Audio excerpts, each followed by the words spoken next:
ನೆಮ್ಮದಿ ಜೀವನ, ಒಂದು ಹುದ್ದೆ ಬೇಕಾಗೈತಿ. ಒಂದು ವಿಚಾರ ತಿಳ್ಕೊರಿ, ಈ ಪಣತಿ ಯಾವುದರಿಂದ ಮಾಡ್ಯಾರ ಅನ್ನೋದು ಇಂಪಾರ್ಟೆಂಟ್ ಅಲ್ಲ.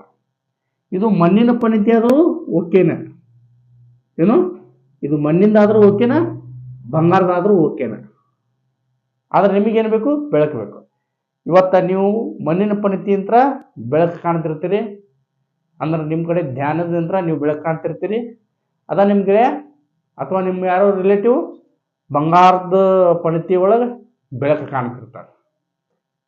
ಇಬ್ಬರು ಕಾಣೋದು ಬೆಳಕ, ಆದ್ರೆ ಬಂಗಾರ ಪಣತಿ ಒಳಗೆ ಇರೋರಿಗೆ ಭಯ ಜಾಸ್ತಿ ಇರ್ತೈತಿ, ಯಾಕಂದ್ರೆ ಕಳುವು ಮಾಡ್ಕೊಂಡು ಹೋಗ್ತಾರೆ. ಆದರೆ ನಿಮ್ಮಲ್ಲಿರೋ ಮಣ್ಣಿನ ಪಣತಿ ಒಳಗಿಂದ ಬೆಳಕು ಯಾರೂ ತುಡು ಮಾಡೋಕ್ಕೆ ಸಾಧ್ಯ ಇಲ್ಲ.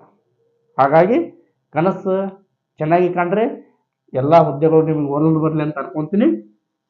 Okay, come to the point.